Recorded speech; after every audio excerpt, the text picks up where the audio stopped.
إن هذه تذكرة فمن شاء اتخذ إلى ربه سبيلا إن ربك يعلم أنك تقوم أدنى من ثلثي الليل ونصفه وثلثه وطائفة من الذين معه والله يقدر الليل والنهار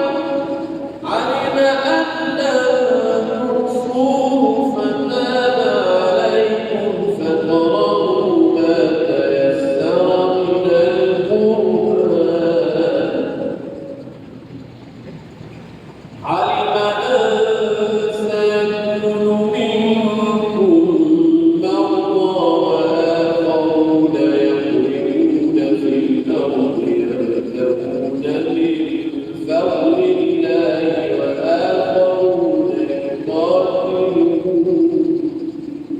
وآخرون يقاتلون في سبيل الله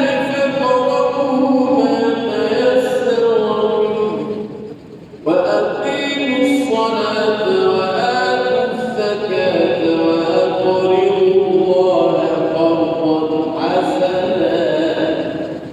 وما تقدموا لأنفسكم من خير تجدوه عند الله هو خيرا وأعظم أجرا واستغفروا الله إن الله غفور رحيم واستغفروا الله إن